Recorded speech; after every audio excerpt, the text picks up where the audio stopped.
Hi, and welcome to the channel Biblical Mysteries. My name is Dr. Rich Sorensen, and I'm your host for this channel. And our purpose here is to do in-depth explorations of biblical topics from both a scientific and a religious perspective. This video seeks to answer questions about the Nephilim, who were an ancient hybrid race. They were part demon and part human.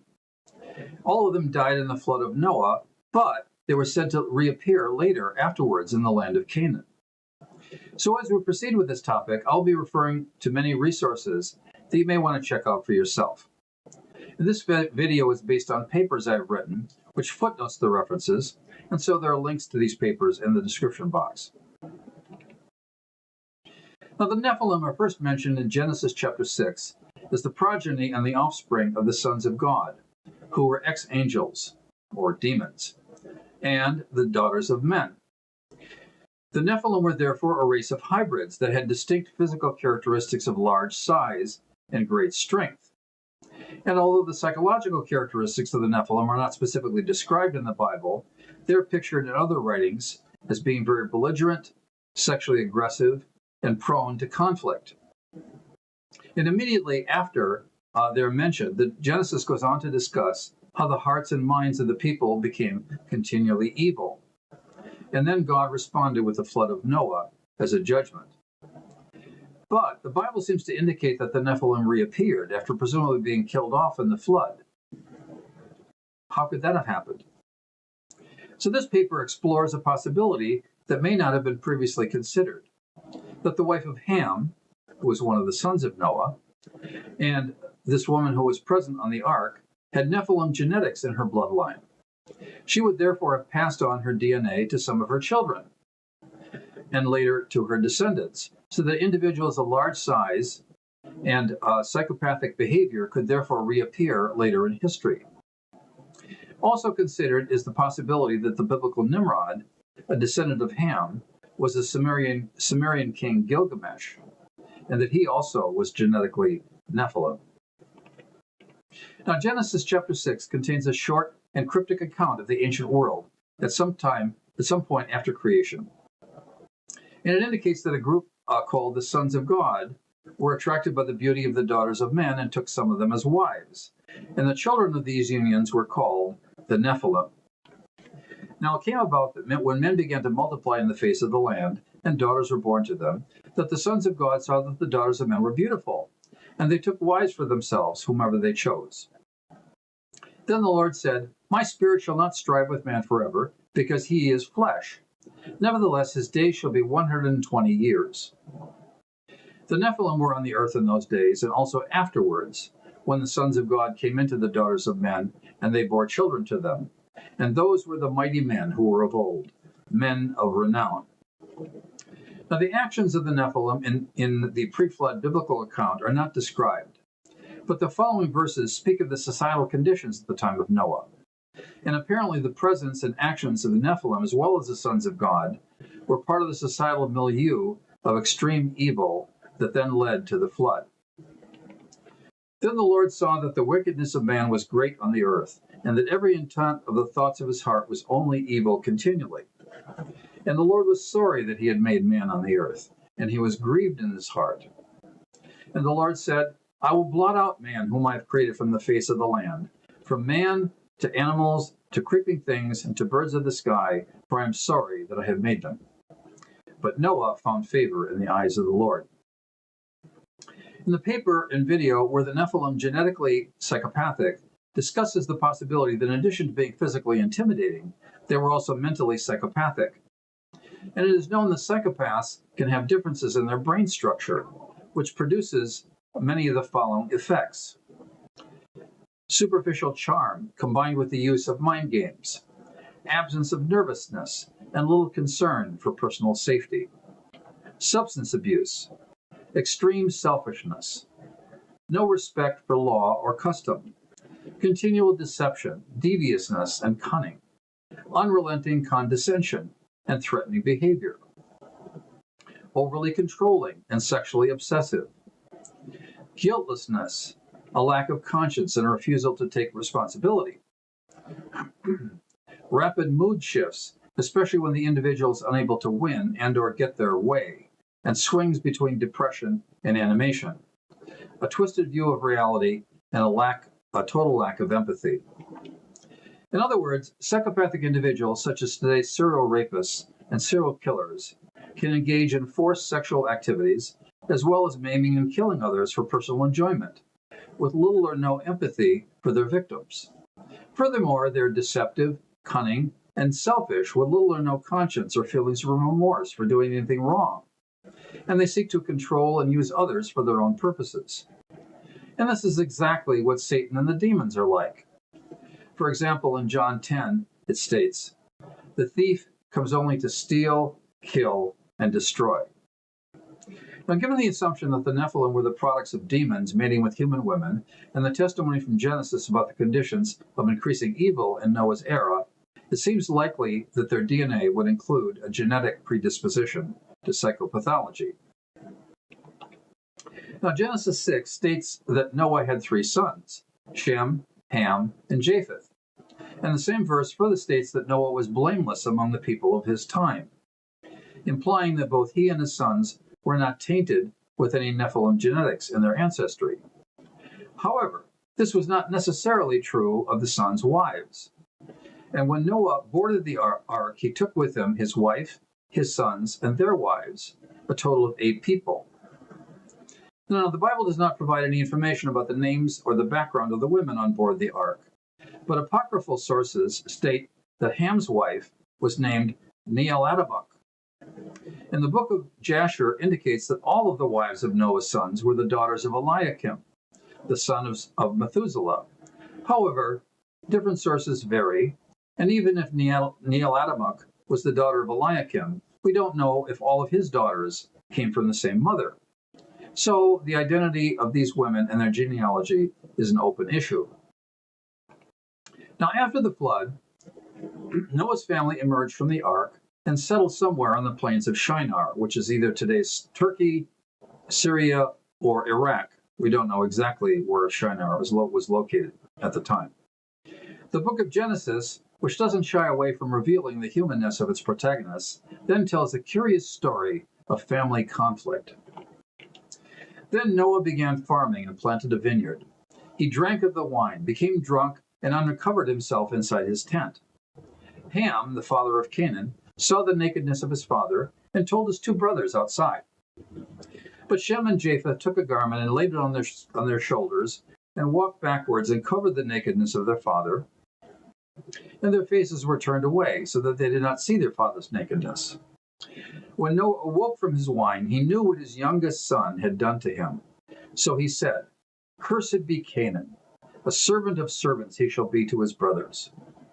He also said, Blessed be the Lord, the God of Shem, and let Canaan be his servant. May God enlarge Japheth, and let him dwell in the tents of Shem, and let Canaan be his servant. Now, the term "saw the nakedness of his father" is a euphemism for some type of incestual sexual act. And the Bible uses this euphemism for incest in other places, such as repeatedly in Leviticus and in Ezekiel. Thus, there was more involved than merely seeing. And further evidence for this is the statement that when Noah awoke from his wine, he knew what his youngest son had done to him. In other words, it involves action and not just viewing. Therefore, it seems likely that the act was either homosexual and performed on Noah, Canaan's grandfather, or heterosexual and performed on Noah's wife, who was Canaan's grandmother. Now, in the lead up to this event, Genesis specifically indicates that Canaan was the son of Ham, and it does this twice in Genesis chapter 9, implying that Canaan was a party to what happened. Furthermore, Noah specifically cursed Canaan and indicated that he would be subordinate to both Shem and Japheth, so it seems that Canaan was the guilty party, with Ham, his father, watching and perhaps not stopping his son or rebuking him. Now, some in the past have alleged that Ham was cursed. He was, after all, the ancestor of the African peoples, and that a curse was somehow laid on them. But it's clear from the Genesis text here that only Canaan was the one who was cursed, and not his father Ham. It also states that it was Noah's youngest son, or younger son, who had done this to him. And Ham is always listed as the second of the three sons. So Noah was most likely referring to his grandson Canaan, who at the time may well have been his youngest offspring. In a number of places, the Bible uses the term son or daughter to mean descendant, and sometimes it's not clear what generation the descendant is from. So furthermore, Canaan was the cursed individual, and he did not move to Africa. He settled in the land that was named after him. So it's clear that Noah did not curse Ham or anyone else descended from him who did move to Africa. It seems, therefore, that Canaan was involved in debased sexual practices.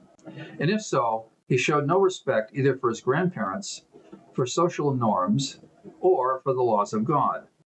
He also seemed to be selfish, sexually obsessed, and had little regard for his own safety and future.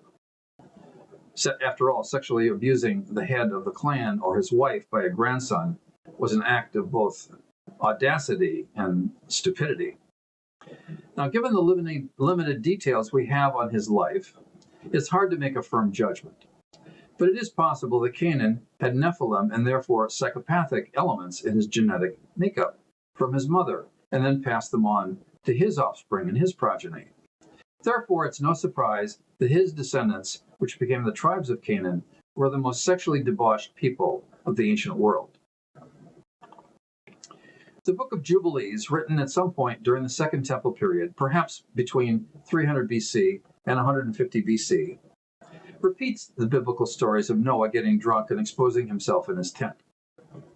And as discussed above, Noah is seen by his son Ham, but after waking up, Noah curses Canaan, his younger son. Ham is angry and leaves with his family, and they go west to other lands. Now, there are no further details given in the Bible, either about Ham or Canaan, except a list of their descendants.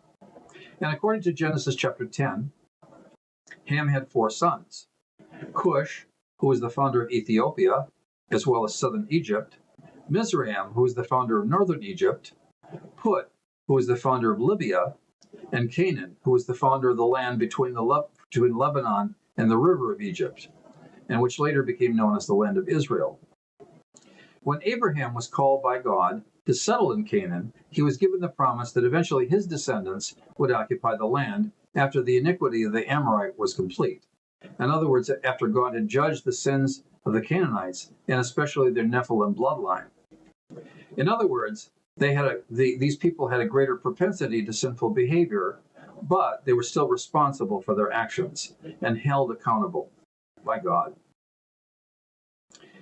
God said to Abram, "Know for certain that your descendants will be strangers in the land that is not theirs, where they will be enslaved and oppressed for 400 years. But I will also judge the nation whom they will serve, and afterwards they will come out with many possessions. And as for you, you shall go to your fathers in peace, and you will be buried at a good old age. Then in the 4th generation they will return here, for the iniquity of the Amorite is not yet complete." On that day the Lord made a covenant with Abram, saying, "To your descendants I have given this land, from the river of Egypt as far as the great river, the river Euphrates. The Kenite and the Kenizzite, and the Cadmonite and the Hittite and the Perizzite and the Rephaim and the Amorite and the Canaanite and the Girgashite and the Jebusite." Now the Canaanite peoples were known for aberrant sexual practices associated with the worship of their gods, and details of their religious rites were revealed when a large cache of cuneiform tablets were discovered at the site of the ancient city of Ugarit, which is now known as Ras Shamra in Syria. Now this city was destroyed around 1200 BC, probably by the Philistines, but archaeologists have found a large number of tablets that detail the worship of Baal and the religious beliefs of the Canaanites. They show that the lust and brutality of Canaanite mythology was far worse than anywhere else in the ancient Near East at the time. The Canaanite deities has essentially no moral character at all, and must have brought out the worst traits in their worshippers, including sacred prostitution, child sacrifice, and snake worship. As one researcher stated, It was inevitable that people should gravitate to the moral level of the gods that they worshipped, and conversely, that their gods were a reflection of their society. Like gods, like priests, and like priests, like people. The Canaanites may have invented sacred prostitution, or having sex with someone other than a marriage partner was part of their religious duty. This was particularly true in regard to the god Baal and the goddess Astarte, or Ashtoreth, which was her Canaanite identity. Sacred sex was performed in temples as well as on high places, which were either hilltops or in groves of trees. They were designated as such by something known as Asherah poles.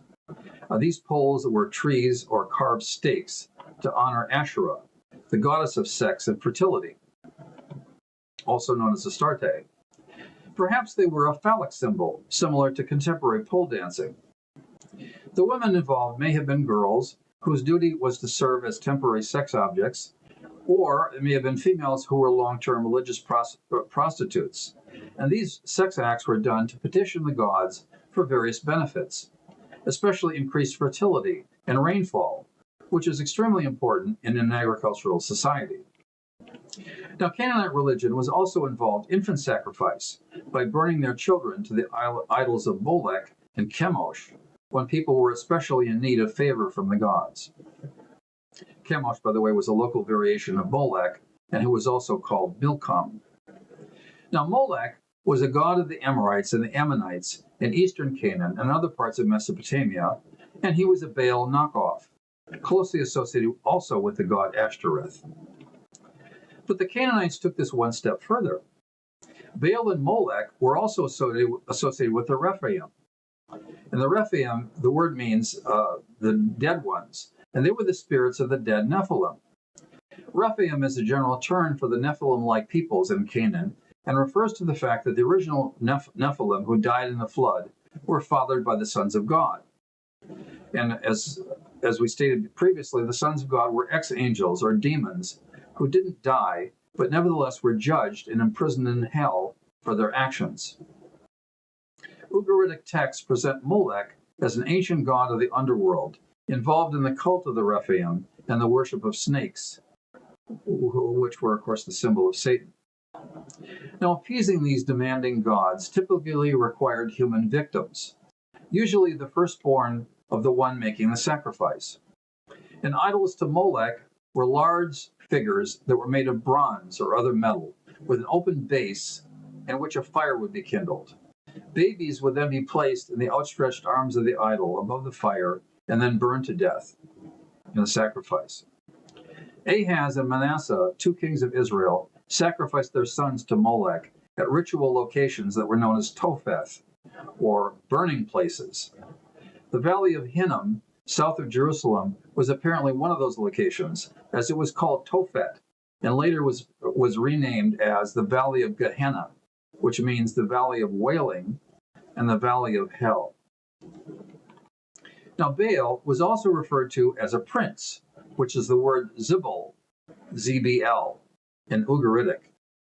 Like Osiris, he was called Prince and Lord of the Underworld, which was the place of the Rephaim, the dead ones. And the presence of the Rephaim, Nephilim in Canaanite society thus seems to have been a significant factor in Canaanite and eventually in Philistine culture. And as the prince of the underworld, Baal was also associated with snakes and with serpents, which were symbols of Satan, and with the demons. So Baal-zebul, Baal the prince, in Ugaritic, became transliterated to Beelzebul and Beelzebub, which are biblical titles of Satan. Another significant term that applies here is the north, which is often thought of the place where God and heaven was located. For example, beautiful in elevation, the joy of the whole earth is Mount Zion in the far north, the city of the great king. But north was also considered as a location of other spirit beings, both angelic and demonic. So the north could also be a symbol of evil. Bashan and Mount Hermon is where the sons of God came to earth, and they mated with human women. And those places are located in northern Israel. Baal was thought to make his home in the north and was said to live in the mountain Jabal al-Aqra, which is also called Hazai by the Hittites and Cassius by the Greeks. And it was located in northern Syria on the Turkey border.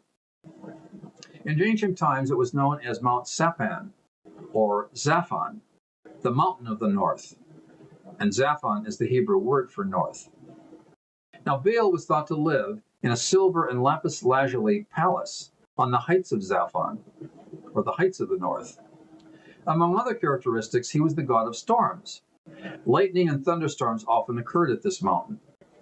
And many came there to worship and sacrifice to Baal, and later to Zeus, which is the Greek name for Baal. And some have called this mountain the Mount Olympus of the Near East. There is an ancient cult worship site at the summit, with a huge mound of ashes, and the city of Ugarit was located just a few miles south of this mountain. When the kings and emperors climbed Mount Cassius to sacrifice at its peak sanctuary, it was a notable cultural occasion. Seleucus I Nicator there sought the advice of Zeus in the location of his capital city. Coins struck there as late as the 1st century BC still show the city's emblem, the thunderbolt, which is sometimes placed on the cushion of a throne. In the winter of 114 through 115 AD, Trajan, who was spared a major earthquake that struck Antioch, made commemorative coins that featured the shrine of Zeus Cassius with its pointed roof on pillars and a representation of its rounded sacred stone or beryl.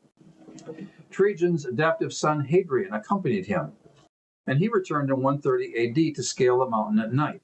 And it was said later that a thunderbolt at the peak struck the animal that he was about to sacrifice. And in the spring of 363, the last pagan emperor Julian scaled the mountain, where, according to his friend, he had a vision of Zeus Cassius. Now, on a number of occasions, the leaders of Israel deeply involved the nation Israel with Canaanite culture and religion. Solomon, the wealthiest king in Israel's history, who lived around 950 BC, had many foreign wives for whom religious commendations were made. For when Solomon was old, his wives turned his heart away after other gods, and his heart was not wholly devoted to the Lord his God, as the heart of David his father had been. Then Solomon built a high place for Chemosh, the detestable idol of Moab on the mountain which is to the east of Jerusalem, and for Molech, the detestable idol of the sons of Ammon. Thus he did for all of his foreign wives, who burned incense and sacrificed to their gods. Now King Ahab of Israel lived about 100 years after Solomon, and his wife was the infamous Jezebel, and she was the daughter of Ithobal, the king of Tyre and Sidon, with whom King Ahab of Israel had made a political alliance. Ithobal, which means man of Baal, had been a priest of Astarte before becoming king, and his daughter Jezebel became a vigorous promoter of the worship of Baal and Ashtoreth in Israel. And she used her authority to bring in hundreds of priests to support and enforce Baal worship. And she had the priest of Jehovah, of God, slaughtered. She and Ahab were opposed by Elijah the prophet, who at one point responded to God as follows: "For the sons of Israel have forsaken your covenant, torn down your altars, and killed your prophets with the sword. I alone am left, and they seek my life to take it away." Now, the worship of Baal also involved ritual cutting, ecstatic bloodletting, and scarification. And in a showdown with Elijah, which happened a little bit later, the priests of Baal, they did the following. They called in the name of Baal from morning until noon, saying, "Oh, Baal, answer us!" But there was no voice, and no one answered. And they leaped about the altar which they had made. So they cried with a loud voice and cut themselves according to their custom, with swords and lances, until the blood gushed out on them.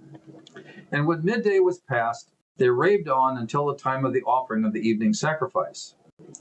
But there was no voice, no one answered, and no one paid attention. Now this showdown occurred near the end of a long period of famine, when no rain had fallen, which was especially significant to the people because Baal was the god of storms. If Baal was real and actually had any power, then he could and should have responded to his priests with a rainstorm. The Bible identifies the aberrant religious practices of the Canaanites and condemns them, but this was not because the Canaanites were less valuable than the Israelites. The practices were condemned because of their effect on society, and people become like the God they worship. And when the Israelites did the same thing, God judged them as well. Here are some scriptures that discuss some of the practices that they were to avoid. None of the daughters of Israel shall be a cult prostitute, nor shall any of the sons of Israel be a cult prostitute. They even sacrificed their sons and their daughters to demons and shed innocent blood, the blood of their sons and their daughters, whom they sacrificed to the idols of Canaan. And the land was polluted with blood. He, King Josiah, did away with the idolatrous priests whom the kings of Judah had appointed to burn incense in the high places in the cities of Judah and in the surrounding areas of Jerusalem. Also to those who burned incense to Baal, to the sun and to the moon and to the constellations and to all the host of heaven. King Josiah brought out the Asherah from the house of the Lord outside of Jerusalem to the brook Kidron and burned it. He also broke down the houses of the male cult prostitutes, which were in the house of the Lord, where the women were weaving hangings for the Asherah. He also defiled Tophet, which is in the valley of the sons of Hinnom, so that no man might make his son or daughter pass through the fire from Molech. The high places which were before Jerusalem, which were on the right of the Mount of Destruction, which Solomon the king of Israel had built for Ashtoreth and the abomination of the Sidonians, and for Chemosh, the abomination of Moab, and for Molech, the abomination of the sons of Ammon, the king defiled. Now, in an attempt to excuse the Canaanites, some contemporary scholars have proposed either that the ancient accounts were distorted, that child sacrifice perhaps didn't even take place, and or that the Canaanite worship practices somehow ennobled women. However, there is evidence from a variety of sources that Canaan was the place where these practices were the most immoral. Why would the people of Israel be drawn into such decadence when they supposedly had higher standards of behavior? And there are several answers for this. Number one, the leaders made political alliances with other groups that got them involved in the religious and social practices of those groups. And the alliances often involved marriage contracts with foreign women, with the expectation that her religion and lifestyle would be maintained. Number two, when the Israelites experienced disasters such as crop failures, famines, or military attacks, and all of these which are very hard for us as contemporary people to relate to and understand, there was intense pressure on the leaders to quote-unquote do something. And the temptation was to do the same thing that the cultures around them did.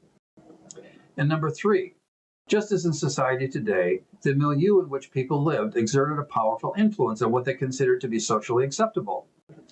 There were no doubt also attracted to the unbridled sexuality of the Canaanite culture, even though that unbridled sexuality created many social problems: divorce, brutality, broken families, abused women, sexually transmitted diseases, society-wide selfishness, hardened and uncaring attitudes about the suffering of others, and so forth, as it does today. Now, Canaanite religion, which is the heritage of the Nephilim through the person of their founder Canaan, for whom the land was named, and it was a revival of the evil that existed prior to the flood. And it seems that Satan used it to lay spiritual booby traps and minefields in the land that would eventually be occupied by the people of Jehovah. Now, during the conquest of the land of Canaan, under Moses and Joshua, 12 spies were sent out to investigate the land, and they returned finally. So they went up and spied out the land from the wilderness of Zin as far as Rehob at Lebo Hamath. And when they had gone up into the Negev, they came to Hebron, where Ahiman, Shishai, and Talmai, the descendants of Anak, lived. And when they returned from spying out the land, at the end of 40 days, they proceeded to come to Moses and Aaron and to all the congregation of the sons of Israel in the wilderness of Paran, at Kadesh. And they brought back word to them and to all the congregation and showed them the fruit of the land.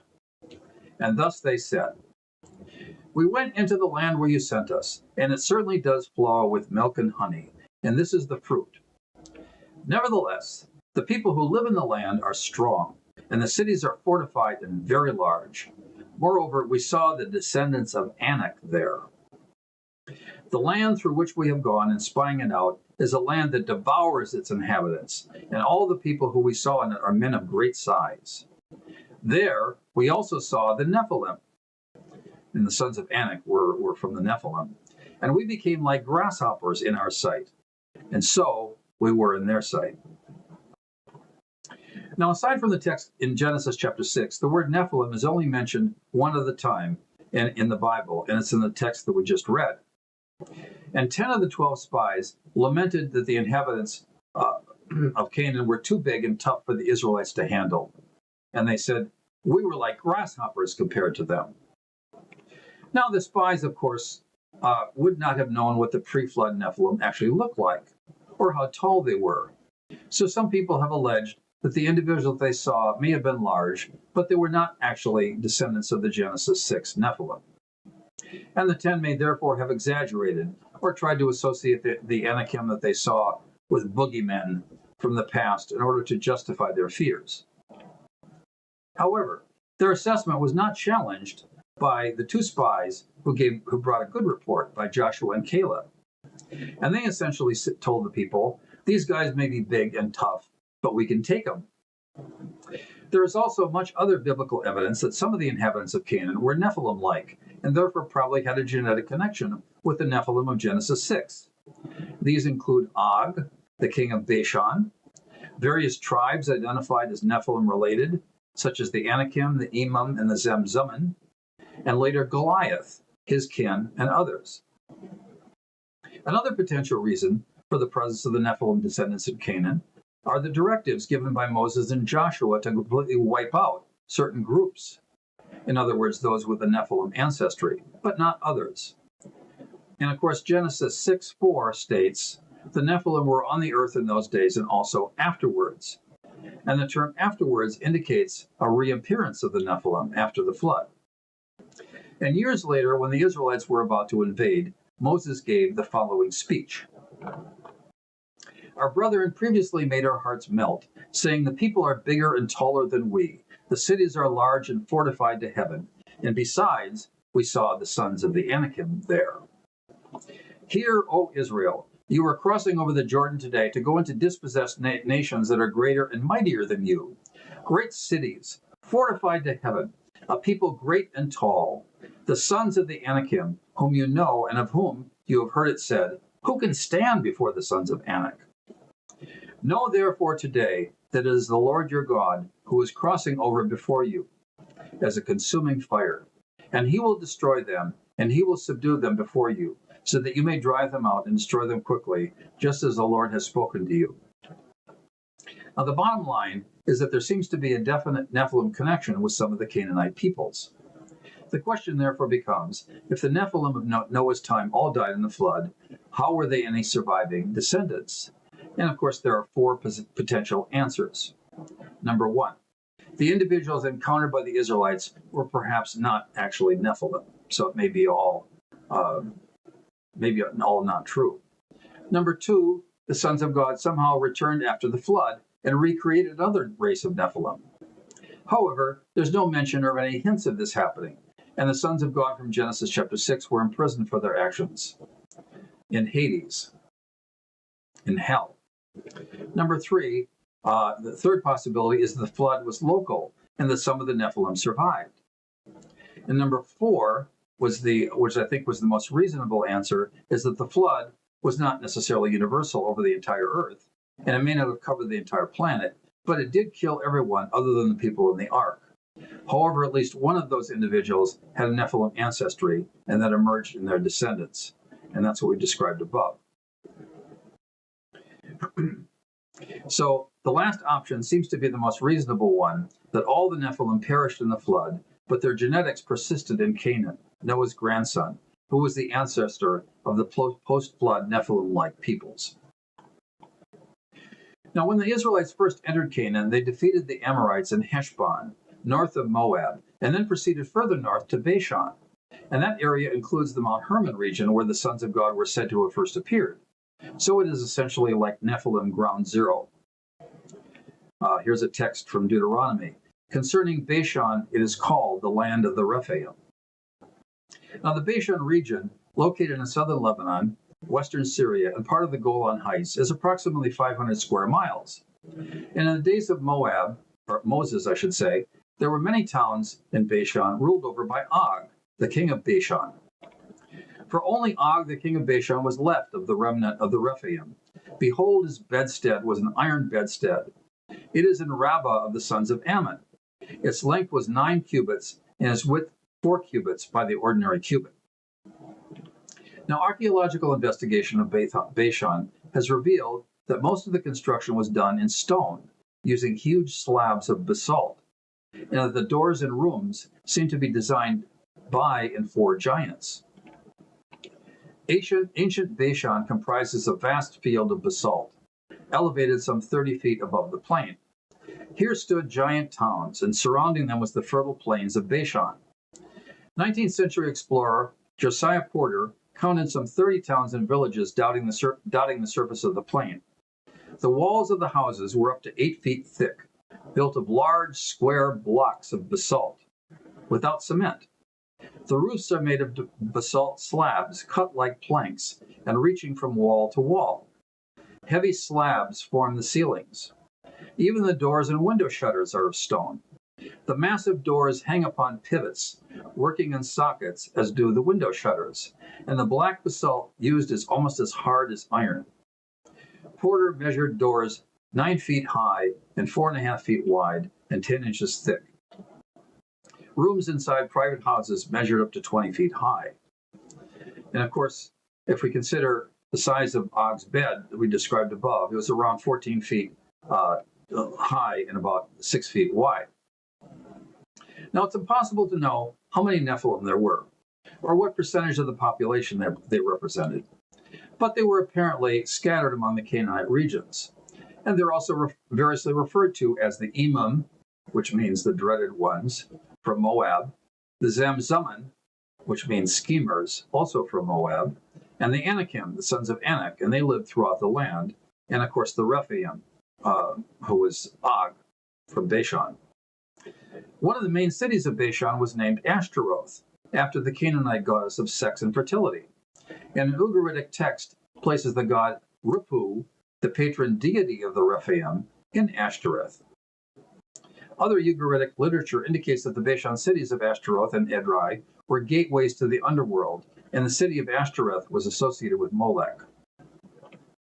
Now, the Emin and the Zamzummim were said to be wiped out before the Israelites arrived, but the Anakim were widely spread throughout the land. And Anak was the son of a man named Arba, and he was the one who founded, or most likely conquered and occupied, the city of Hebron in Israel. And there is a valley to the east of Jerusalem, which is called the Valley of the Rephaim, which was populated by Anakim. And that area also connects with the Valley of Hinnom, mentioned above, where children were sacrificed. So all of this raises the question of how tall the Israelite spies were versus the Nephilim. Now, it's generally acknowledged that the men of that era were around 5 feet in height. However, the giant Goliath, who later opposed David, was 6 cubits and a span in height. Now, the length of a cubit in that time was anywhere from 18 inches to 24 inches, and it was measured as the distance between a man's fingertip and his elbow. And a span is around 6 inches, which is the length of a man's palm.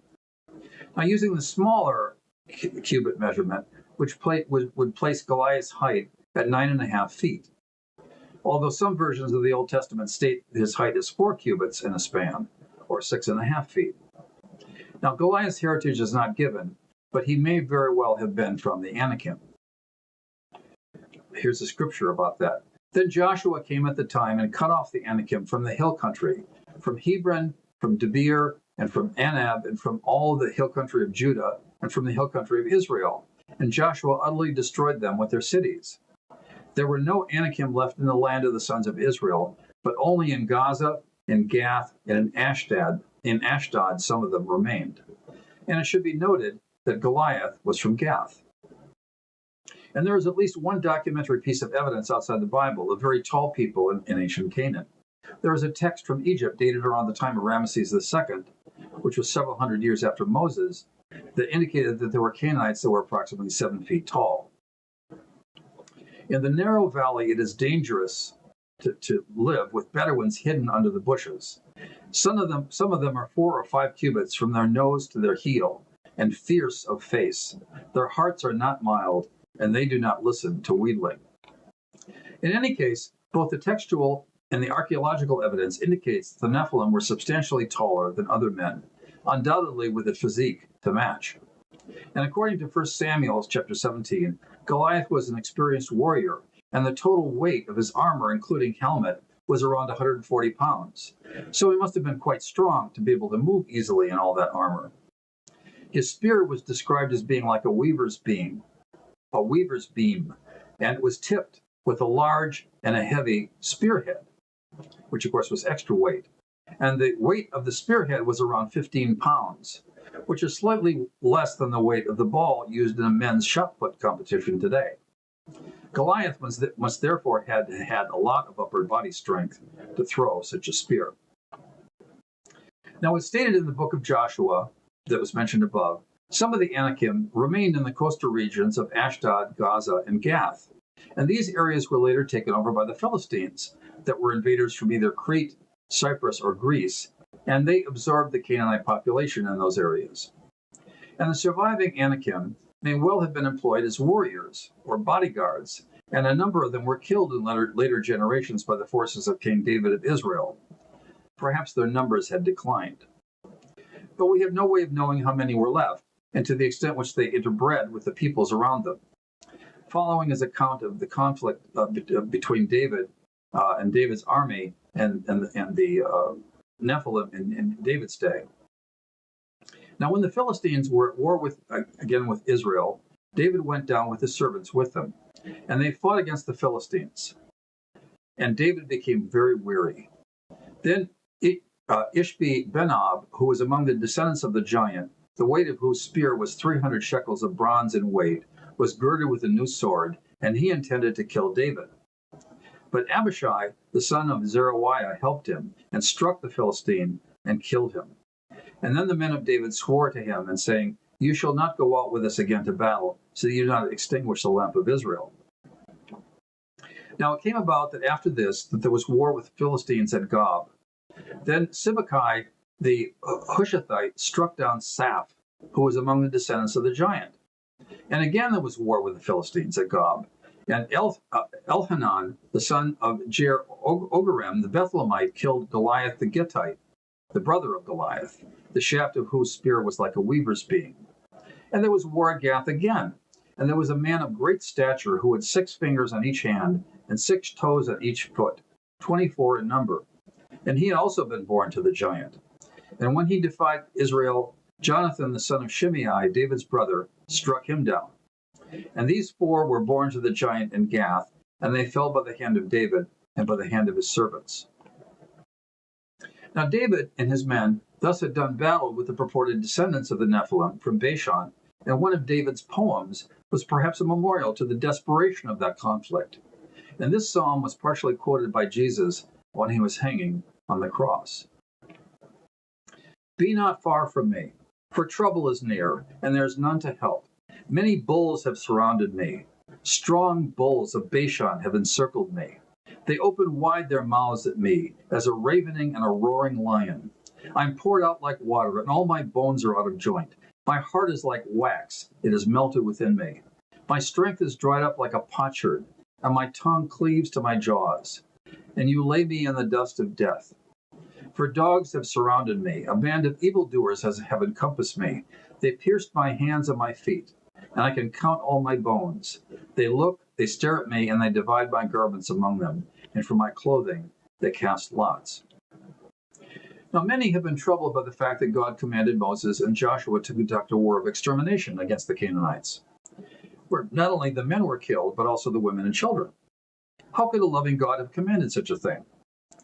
But this policy was only ordered and carried out against Nephilim, Anakim, Rephaim areas, which were the source of the evil that were described above.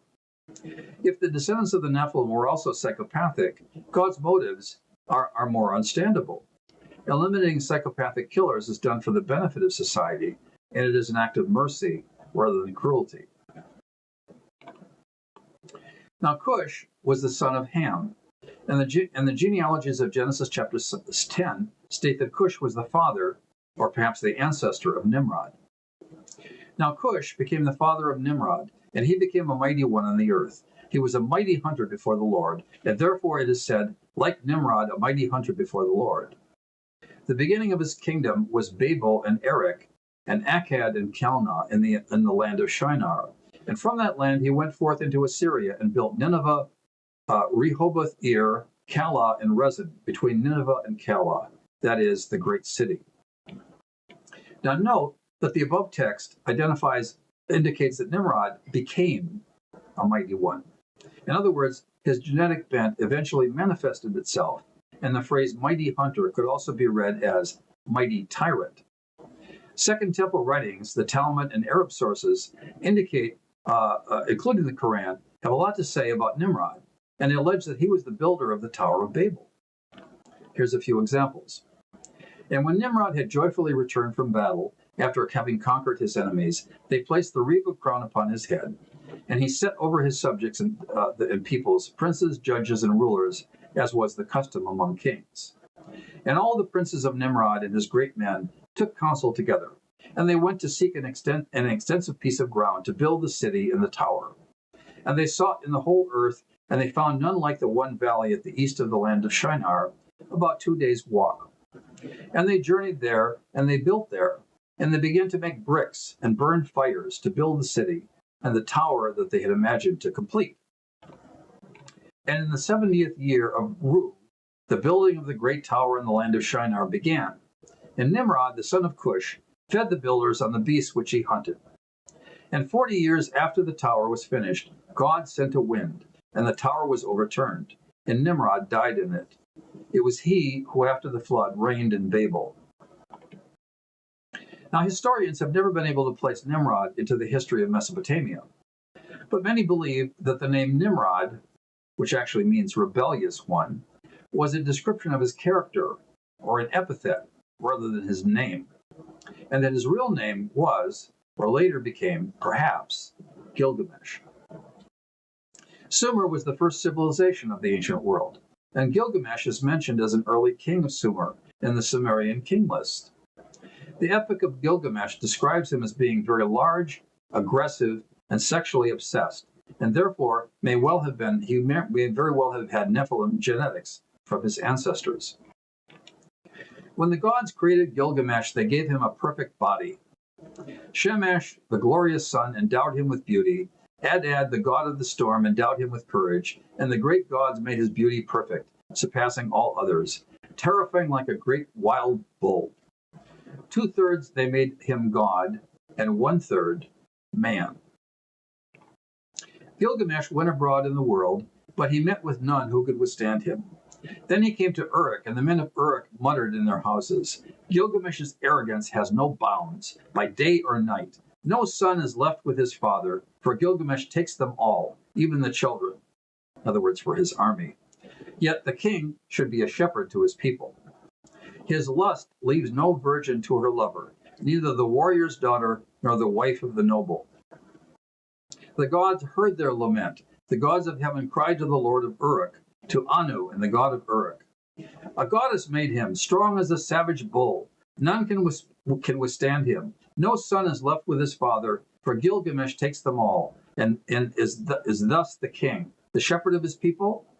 His lust leaves no virgin to her lover, neither the warrior's daughter nor the wife of the noble. Now, given the fact that Nephilim characteristics of height, musculature, and psychopathology are heritable, it seems likely that they were passed via genetics. The fact that they appeared, especially in the person of Canaan, one of Ham's sons, would point either to Ham or most likely to his wife as the source.